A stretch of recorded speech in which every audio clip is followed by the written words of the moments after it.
The deleted email I found at 3 a.m. wasn't just corporate data recovery. It was a suicide note from the CEO of a billion-dollar company, and I was the only person who could stop her. Before we dive into this incredible story, I'd love to know, where are you watching from? Drop it in the comments below and be sure to subscribe for more amazing stories every day. Now, let me take you back to the moment everything changed. 8 months ago, I was coding revolutionary AI algorithms that could detect cyber threats before they happened. My name is Marcus Rivera. I'm 26 years old, and I had everything figured out. Fresh out of Stanford with a computer science degree, working at a cutting-edge startup in San Francisco, making 6 figures before my 25th birthday. I was living the Silicon Valley dream that every tech graduate fantasizes about. Today, I mop the floors of Technova Solutions, a cybersecurity giant worth $8 billion, emptying trash cans of the executives who are living my old life. I'm what people politely call a night janitor, though most folks just see me as invisible furniture that happens to move around after business hours. The irony isn't lost on me. I clean the keyboards of programmers who write the same type of code I used to create. I empty the waste baskets of project managers discussing algorithms I could improve in my sleep. Every night I walk through hallways lined with awards for innovations that my former colleagues at other companies developed, knowing I could have contributed to something just as groundbreaking. But life has a way of humbling you when you least expect it. The startup I worked for, Neuralink Dynamics, went under in spectacular fashion. Not because our technology wasn't good enough, but because our CEO decided to embezzle $3.2 million in venture capital funding. When the FBI investigation started, they didn't just shut down the company. They blacklisted everyone who had worked there, assuming we were all complicit in the fraud. Suddenly, my Stanford degree meant nothing. My portfolio of revolutionary algorithms became worthless. Tech companies wouldn't return my calls, and the few interviews I managed to secure ended the moment they saw Neuralink Dynamics on my resume. In Silicon Valley, guilt by association is a career death sentence. That's when my world completely fell apart. My younger brother Diego, who's 16 and has cerebral palsy, depends on me entirely. Our parents died in a car accident when he was 11, leaving me as his legal guardian and sole provider. Diego is brilliant, probably smarter than I am with computers, but he needs specialized equipment, physical therapy, and round-the-clock care that his disability benefits barely cover. When the tech jobs disappeared, I had 2 choices: move Diego across the country to live with distant relatives he barely knew, or find work immediately to keep him in the only home he'd ever remembered. The decision was obvious, even if it meant swallowing my pride and accepting whatever employment I could find. Technova Solutions was hiring night custodial staff with minimal background checks and immediate start dates. The pay was decent enough to cover Diego's medical expenses, and the overnight schedule meant I could be home during the day when he needed me most. It wasn't the career I'd planned, but it was honest work that kept my family together. On my first night, walking through those gleaming offices filled with cutting-edge technology, I felt like a ghost haunting my own past. But I reminded myself why I was there. Diego's smile when I helped him with his adaptive computer setup was worth more than any prestigious job title or Silicon Valley salary. The only thing that gave my life real meaning was Diego's smile when I brought home his new adaptive keyboard. My younger brother is the smartest person I know, trapped in a body that doesn't cooperate with his brilliant mind. At 16, Diego has cerebral palsy that affects his mobility and speech, but his intellect is absolutely stunning. While other kids his age are playing video games, he's designing accessibility software that could revolutionize how disabled people interact with technology. Watching Diego struggle with standard computer interfaces broke something inside me during my Stanford years. That's when I threw myself into learning assistive technology design, spending countless nights researching adaptive hardware and developing programs that could respond to his unique needs. By the time I graduated, I wasn't just a computer scientist. I had become an expert in accessibility programming, creating intuitive systems that could translate his limited physical movements into complex digital commands. Our parents, Maria and Carlos Rivera, died on Interstate 280 during a rainstorm when Diego was 11 and I was 21. A drunk driver ran a red light and changed our world forever in less than 3 seconds. In that moment, I went from being Diego's protective older brother to being his everything: legal guardian, caregiver, medical advocate, and the only family he had left in the world. The transition wasn't easy. Diego went through months of grief counseling, and I had to learn how to manage his physical therapy schedules, medical appointments, and educational needs while finishing my own degree. But we made it work because we had to. Diego needed stability, and I was determined to provide it, even if it meant sacrificing my own social life and career ambitions. When I landed the job at Neuralink Dynamics, I thought our struggles were finally over. The salary was enough to get Diego the best adaptive equipment, hire a part-time caregiver for when I worked late, and move us into an accessible apartment near his specialized school. For the first time since our parents died, I felt like I could breathe again. Diego was thriving. His grades were exceptional, he was developing his own software projects, and he had even started mentoring other disabled students in coding basics. Watching him gain confidence and independence was the greatest reward I could have asked for. He'd often joked that he was going to invent something that would make me obsolete as his caregiver, and honestly, I hoped he would. Then Neuralink collapsed, and our carefully constructed stability crumbled overnight. Within weeks, I went from being a promising young tech professional to being unemployable in my chosen field. The worst part wasn't losing my own dreams. It was watching Diego's face when I explained that we might have to sell his specialized computer setup to pay rent. "It's okay, Marcus," he had signed to me, using the basic sign language we'd learned together. "We'll figure it out like we always do." But I could see the disappointment in his eyes, the way his shoulders slumped when he thought I wasn't looking. He never complained, never made me feel guilty, but I knew he was scared about losing the independence he'd worked so hard to achieve. That's when I made the decision to take whatever work I could find. Pride wasn't worth Diego's future, and if that meant mopping floors in the same industry that had rejected me, so be it. At least Technova's night shift paid well enough to keep Diego's equipment and maintain our apartment. The irony of my situation wasn't lost on me. Every night I cleaned workstations filled with code that solved problems I could fix in my sleep. I emptied trash bins filled with discarded printouts of algorithms I could improve. I walked past whiteboards covered in architectural diagrams for systems I could have designed better. But I was invisible to the people creating them, just another piece of custodial equipment that appeared after hours to maintain their perfect work environment. Still, those late-night hours gave me something unexpected: access to some of the most advanced technology in Silicon Valley. After my official duties were finished and the building was empty, I began using the workstations to continue developing accessibility software for Diego. It wasn't technically allowed, but the security cameras couldn't see computer screens, and I was always careful to log out completely before dawn. It was Tuesday, October 15th, and the clock on the executive floor showed exactly 2:47 a.m. when my life changed forever. I was finishing my final sweep of the top floor, the sacred domain where Technova's leadership team worked behind glass walls and mahogany desks that cost more than most people's cars. The 42nd floor was usually pristine and empty by the time I arrived. Executives didn't work late like the programmers on the lower levels. They attended board meetings, made strategic decisions during business hours, and left their problems for other people to solve overnight. But as I pushed my cleaning cart past the corner office, I noticed something unusual. Alexandra Chen's computer was still on, the screen glowing softly in the darkened office.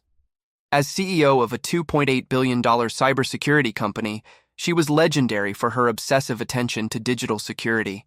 Every employee knew the stories about how she personally reviewed security protocols and fired people for leaving passwords written on sticky notes.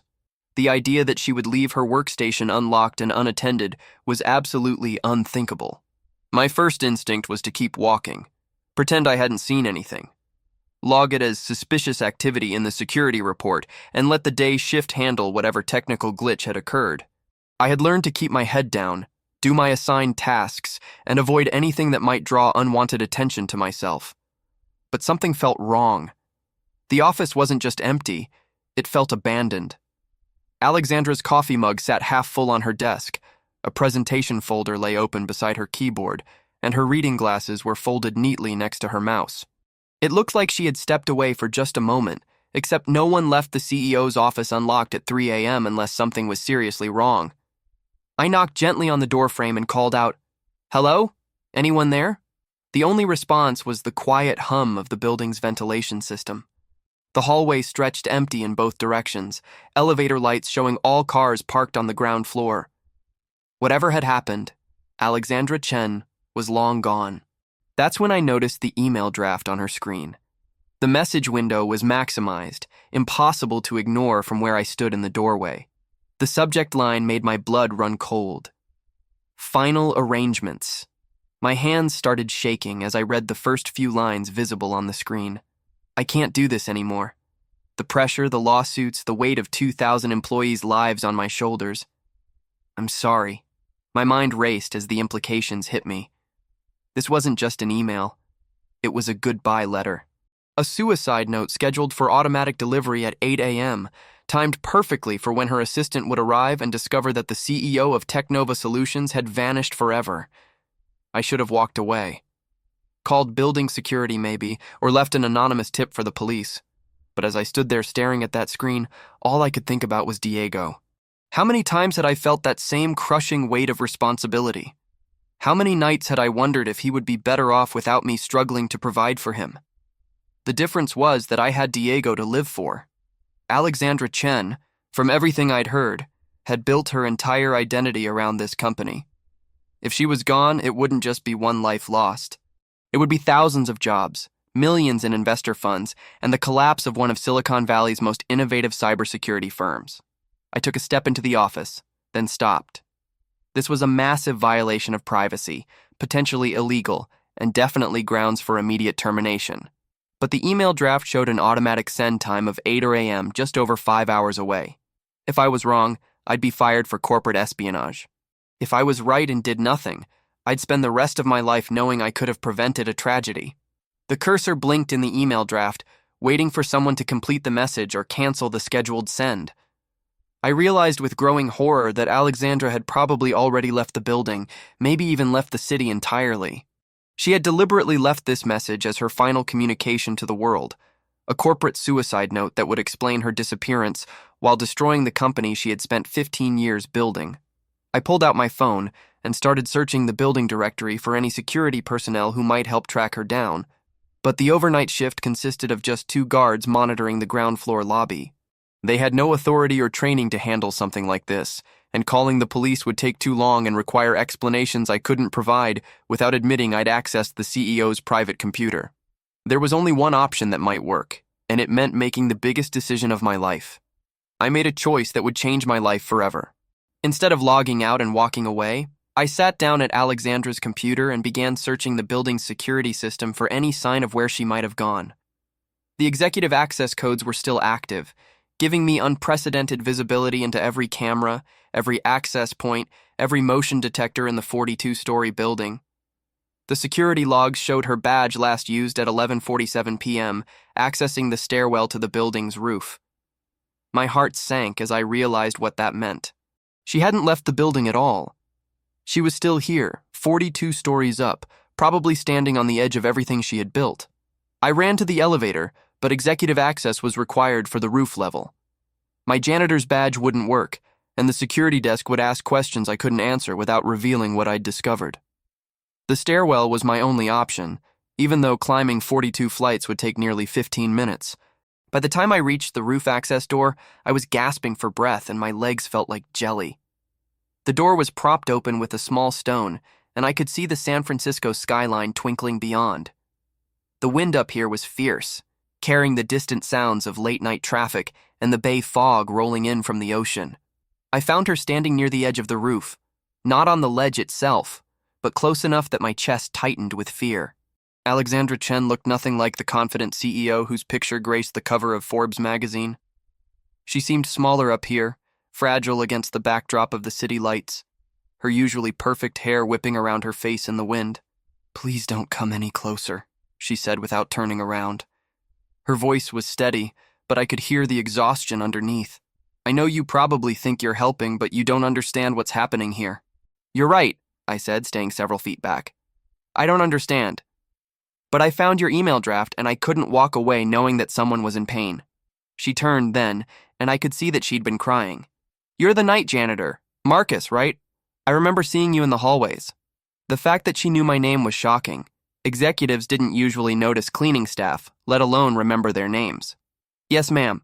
And you're Alexandra Chen, CEO of one of the most innovative cybersecurity companies in the world." which makes it hard for me to understand why you're up here contemplating giving up on everything you've built." She laughed, but there was no humor in it. "Everything I've built? Marcus, do you have any idea what's happening to this company? We're facing a federal investigation for a massive data breach that compromised the personal information of 3 million users. The media is calling it the biggest cybersecurity failure in Silicon Valley history. Our stock price has dropped 60% in 2 weeks. I knew about the breach from news reports, but I hadn't realized how personally Alexandra was taking the blame. But you didn't cause the breach. Your team has been working around the clock to fix it and help the affected users. It doesn't matter who caused it. I'm the CEO. I'm responsible for every failure, every vulnerability, every life that gets disrupted because of decisions made under my leadership. Do you know what it's like to get death threats because hackers exploited a system you approved? To have senators calling you incompetent in front of national television audiences? For the first time since I'd started working at Technova, I saw Alexandra not as the untouchable CEO, but as a human being carrying impossible weight. "I can't imagine that pressure," I said honestly, "but I do know what it's like to feel responsible for someone else's future." She looked at me curiously. "What do you mean?" "I have a younger brother with cerebral palsy. Diego is 16, and he's completely dependent on me since our parents died 5 years ago. Every decision I make affects his future, his health, his happiness. When I lost my job in tech and had to start working as a janitor, I felt like I was failing him. Like his life was being destroyed because I couldn't provide the stability he deserved." "But you didn't give up," Alexandra said softly. "No, but I wanted to. There were nights when I wondered if he'd be better off without me struggling to take care of him. Maybe his disability benefits and foster care would give him a more secure future than I could."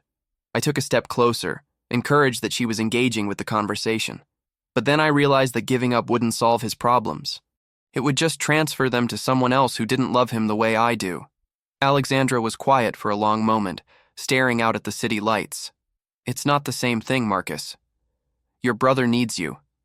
This company, these employees, they'd probably be better off with someone who doesn't make the kinds of mistakes that lead to federal investigations."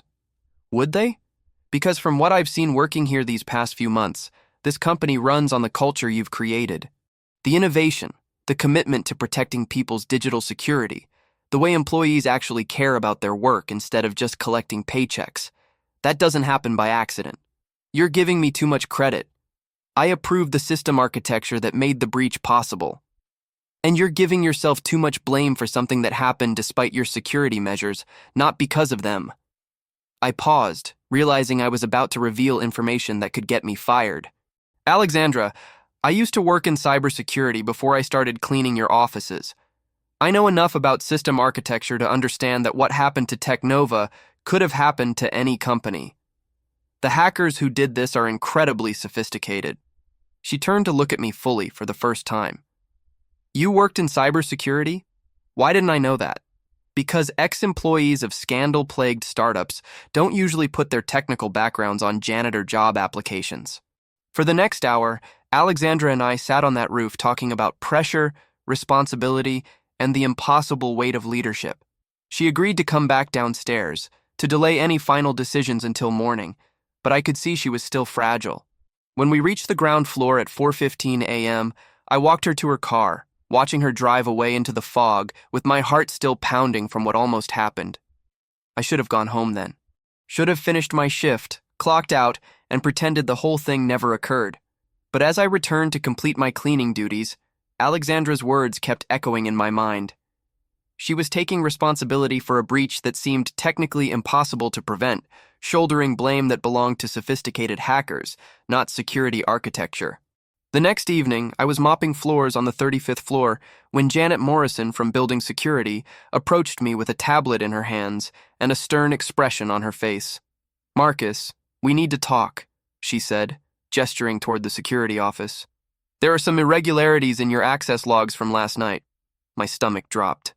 The security cameras had recorded my movements, my trip to the executive floor, my extended absence during what should have been routine cleaning rounds. I followed Janet to a small conference room where footage from multiple cameras played on a large monitor. This shows you entering CEO Chen's office at 2:47 a.m. and remaining there for approximately 18 minutes, Janet said, pausing the video on a clear image of me sitting at Alexandra's desk. Your keycard doesn't have authorization for that area, and you were clearly accessing her computer systems. There was no way to deny what the footage showed, and any explanation I gave would reveal Alexandra's personal crisis, potentially making everything worse for her. I can explain, I started, but Janet held up her hand. Marcus, you seem like a good kid, but this is serious corporate espionage territory. We're talking about termination, possible criminal charges, and permanent blacklisting from any tech company in Silicon Valley. She leaned forward. What were you doing in there? Before I could formulate any kind of response, the conference room door opened and Alexandra Chen walked in. She looked tired but composed, wearing a fresh business suit and carrying herself with the authoritative presence I'd come to expect from Technova's leadership. Janet, thank you for bringing this to my attention, Alexandra said, taking a seat at the table. But I need to clarify something important about last night's events. Janet looked confused. Ma'am, the security footage clearly shows unauthorized access to your office and computer systems. We have protocols for this type of violation. Yes, and I'm the one who asked Mr. Rivera to access my computer, Alexandra said calmly. I stared at her in shock, but she continued without missing a beat. I had been working late on a critical security analysis and realized I'd left some essential files open on my workstation. Since Mr. Rivera has a background in cybersecurity, I contacted him to help me retrieve and secure the data remotely. This was a complete fabrication, but Alexandra delivered it with such confidence that even I almost believed it was true. Janet looked skeptical, but uncertain how to challenge the CEO's explanation. With all due respect, Ms. Chen, there's no record of any communication between you and Mr. Rivera. No phone calls, no emails, no text messages. Because the communication was verbal, Alexandra replied smoothly. I encountered Mr. Rivera during my late-night work session and asked for his assistance directly. Given the sensitive nature of the data involved, I preferred not to create any digital trail of the request. Janet was clearly uncomfortable with the explanation, but unable to contradict her CEO directly. I understand, but our security protocols exist for good reasons. Even with executive authorization, we need proper documentation for access to sensitive systems. You're absolutely right, Alexandra agreed. Which is why I've been reconsidering Mr. Rivera's employment status here at Technova. She turned to look at me directly. Marcus, your background in cybersecurity is being wasted in custodial work. I'd like to offer you a position on our security team, where your skills can be properly utilized. The room fell silent. Janet's mouth was open in surprise, and I felt like the world was spinning around me. Ms. Chen, I appreciate the gesture, but it's not a gesture, Alexandra interrupted. Last night's interaction showed me that we have talent in this building that we're not recognizing or developing properly. The data breach we're dealing with could have been prevented with better internal security awareness, and I believe fresh perspectives are exactly what our team needs. Janet recovered enough to voice the obvious concern. Ma'am, promoting someone directly from custodial to cybersecurity is highly irregular. There are HR protocols, background checks, departmental reviews. All of which we'll complete, of course, Alexandra said. But Marcus has already demonstrated both technical competence and personal integrity. Those are the two qualities most difficult to teach. She stood up from her chair. Janet, please prepare the necessary paperwork for Mr. Rivera's transition. I want him to start shadowing our security team immediately. As Alexandra left the room, I remained seated, trying to process what had just happened. She had not only saved my job, but had offered me a path back into the career I thought I'd lost forever. But I also realized that something deeper was happening here. Her mention of internal security awareness and fresh perspectives suggested she suspected the breach wasn't as straightforward as it appeared. That night, as I called Diego to tell him the incredible news about my job offer, I couldn't shake the feeling that Alexandra Chen was planning something bigger than just helping a janitor get back into tech. 2 days later, Alexandra called me into her office for what she described as a comprehensive security review. I expected a standard briefing about company protocols, but what I found was far more serious. She had been conducting her own investigation into the data breach, and the results were disturbing. Marcus, I need you to look at something, she said, gesturing to multiple monitors displaying network traffic logs, access records, and forensic data that painted a very different picture from what the media had reported. The breach wasn't just sophisticated external hackers. Someone with administrative access helped them from the inside. I studied the evidence she had compiled over weeks of sleepless investigation. The attack patterns showed intimate knowledge of Technova's security architecture, including access protocols that weren't documented anywhere except in the head of cybersecurity's personal files. More damaging was the timing. The breach occurred during a maintenance window that had been moved up by exactly 47 minutes, creating a perfect vulnerability gap. This maintenance window change, I said, pointing to the timestamp anomalies. Who authorized it? David Kim, our head of cybersecurity, Alexandra replied grimly. The same person who's been leading the investigation into how the breach happened, who's been publicly defending our security measures, and who recommended the external consultancy firm that's been handling our incident response. The pieces fell into place with sickening clarity. David had orchestrated the entire attack, positioning himself as both the problem and the solution.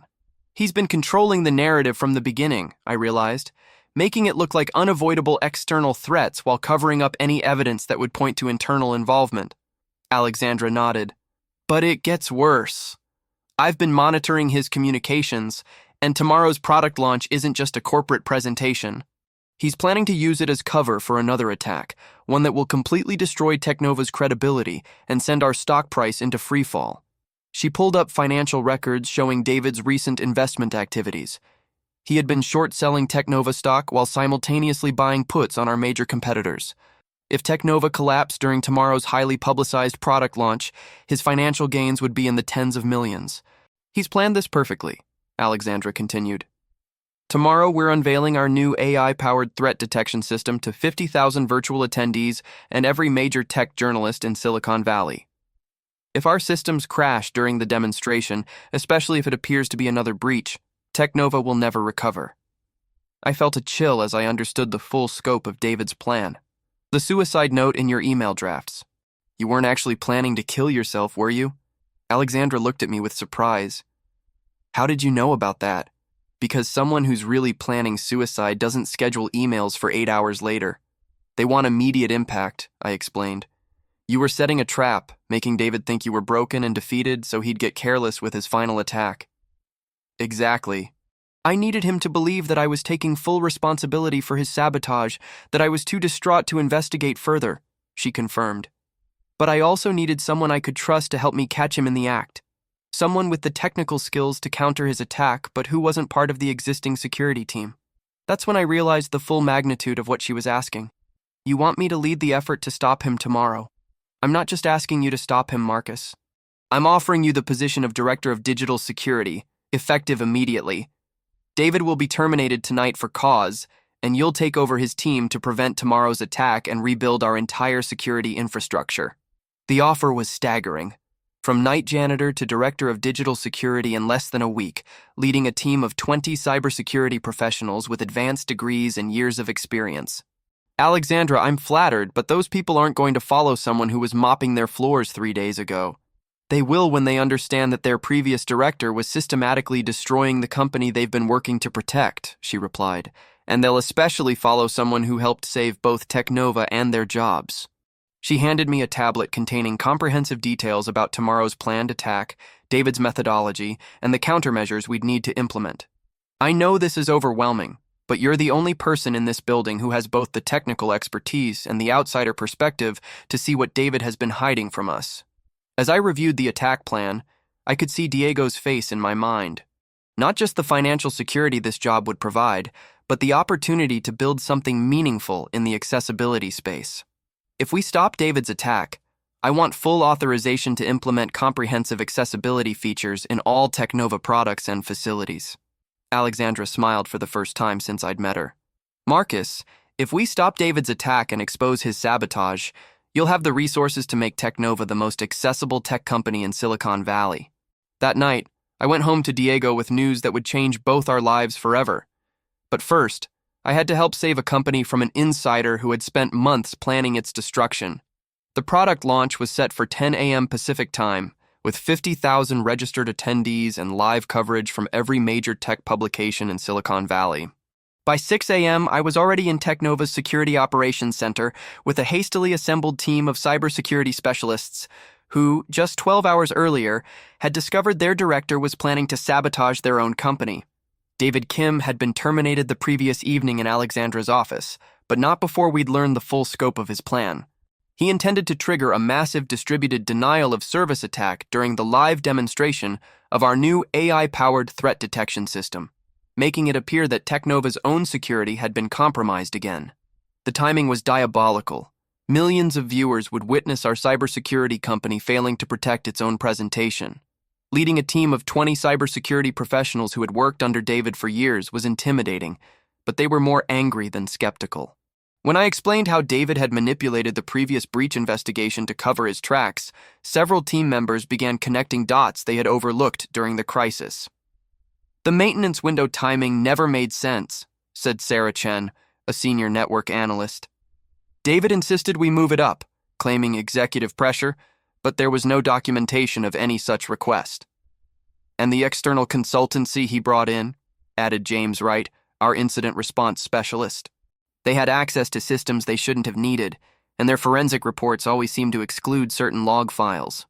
As we dug deeper into David's sabotage network, we discovered he had been planning the destruction of Technova for nearly 8 months. His scheme involved not just the attacks themselves, but a sophisticated manipulation of the company's response that would maximize both financial and reputational damage.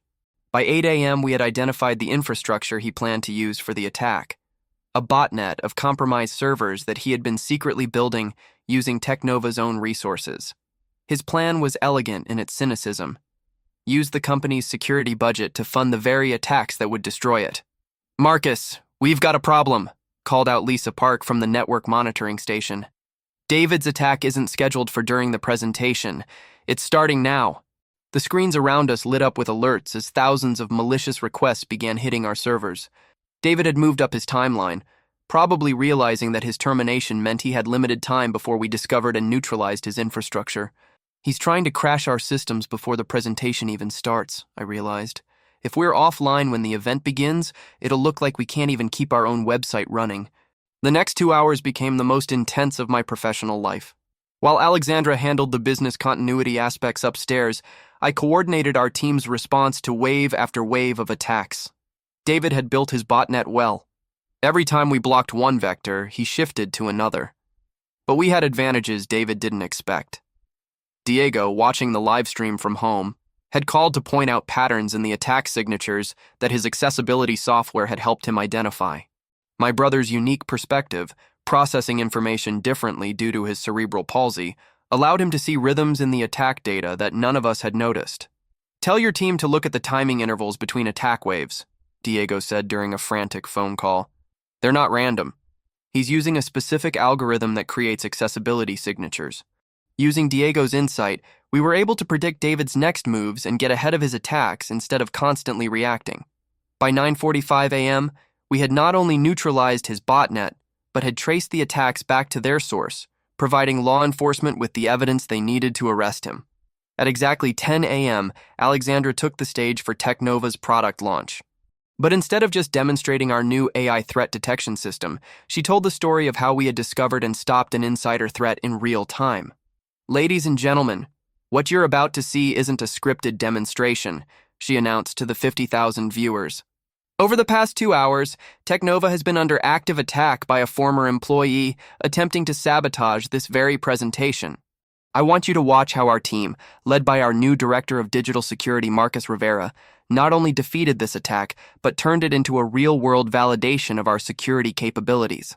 The audience watched in fascination as we replayed the morning's events, showing how our systems had detected, analyzed, and countered sophisticated attacks in real time. It was better than any scripted demo could have been, because it was absolutely authentic. But the biggest surprise came when Alexandra introduced Diego to the virtual audience, explaining how his unique perspective had been crucial to identifying attack patterns that traditional analysis had missed. "Technova's commitment to accessibility isn't just about compliance," she said. "It's about recognizing that diverse perspectives make us stronger and more innovative. The presentation was a triumph. Instead of destroying Technova's reputation, David's attack had provided the perfect showcase for our capabilities and our values. By the end of the morning, our stock price had recovered all its previous losses and was climbing to new heights. 6 months later, I stood in the lobby of Technova Solutions, but it looked nothing like the sterile corporate environment where I used to empty trash cans. The space had been transformed into something revolutionary, the first fully accessible tech campus in Silicon Valley. Every workstation was equipped with adaptive technology. Visual alert systems flashed gently throughout the building for our deaf and hard-of-hearing employees. Voice recognition software allowed people with limited mobility to navigate systems seamlessly. The elevator buttons were in both standard print and braille, and every conference room had real-time transcription capabilities. Diego visited the office regularly now, not as my dependent brother, but as Technova's youngest accessibility consultant. At 16, he had become the driving force behind our adaptive interface design team, creating software that helped people with various disabilities interact with technology in ways that had never been possible before. Marcus, the accessibility features we've implemented aren't just changing lives here, Alexandra said, joining me as we watched Diego demonstrate his latest creation to a group of visiting executives from other tech companies. We've received inquiries from over 200 organizations wanting to implement similar systems. Technova's transformation had been remarkable in every measurable way. Our stock price had not only recovered from the breach crisis, but had reached historic highs as investors recognized that our commitment to genuine inclusion was creating breakthrough innovations. The accessibility features Diego and I had developed were being licensed to major corporations across Silicon Valley, generating revenue streams we had never anticipated. More importantly, we had become a model for ethical corporate leadership. The story of how we had exposed and defeated David Kim's insider threat had been featured in Harvard Business Review as a case study in crisis management and corporate resilience. Alexandra was invited to speak at cybersecurity conferences around the world, sharing our experience of how transparency and authentic leadership could turn a potential catastrophe into a competitive advantage. The night janitor who had once felt invisible while cleaning these offices was now vice president of cybersecurity and accessibility, leading a team of 40 specialists who were revolutionizing how tech companies approached both security and inclusion. My Stanford degree finally meant something again, but more importantly, my experience as an outsider had given me perspectives that traditional cybersecurity experts often missed. "You know what's amazing?" I said to Alexandra as we walked past the memorial wall we had created to honor employees who had been affected by David's sabotage. "A year ago, I thought my career was over because of someone else's crimes. Now I realize that everything that happened was preparing me for this. Even the months of mopping floors?" she asked with a smile. "Especially the months of mopping floors. Being invisible taught me to see things that people in executive positions miss. It taught me that the most important security vulnerabilities aren't technical. They're human." That evening, as I drove home to the accessible house that Diego and I now shared in Palo Alto, I reflected on the journey that had brought us here. The deleted email that had nearly ended a life had become the foundation for saving not just Alexandra and Technova, but thousands of employees and millions of users who benefited from our improved security and accessibility standards. Diego was waiting for me with his latest project, a communication system that could translate sign language into text in real time during video calls. "Look, Marcus," he signed excitedly, "I figured out how to make remote meetings accessible for everyone, not just hearing people." As I watched my brilliant brother demonstrate technology that would change how the world communicated, I understood what Alexandra meant about legacy. The real measure of success wasn't the stock price or the awards or even the recognition we had received. It was Diego's confidence as he explained complex algorithms to executives 3 times his age. It was the thank you emails from disabled employees who could finally participate fully in their workplaces. It was the knowledge that a company once on the brink of collapse had become a beacon of ethical innovation. The deleted email that I found at 3 a.m. wasn't just corporate data recovery. It had been the beginning of a transformation that proved something I now shared at every cybersecurity conference. The most powerful security system isn't technology. It's the willingness to see the humanity in every person you encounter, to value diverse perspectives, and to understand that sometimes the most important discoveries come from the most unexpected places. Sometimes the smallest gestures create the biggest changes. Sometimes all it takes is one person willing to stop, to notice, to care. And sometimes, when you're brave enough to reach out to someone who's been overlooked, you discover that you're not just changing their world, you're changing your own. An absolutely incredible story of how hidden talents can emerge from the most unexpected circumstances. What do you think about Marcus's journey from night janitor to cybersecurity executive? Share your thoughts in the comments below. If this story of second chances and the power of inclusive leadership inspired you, please hit that like button and subscribe for more amazing stories about people who refuse to give up on their dreams. Thanks for watching, and we'll see you in the next one.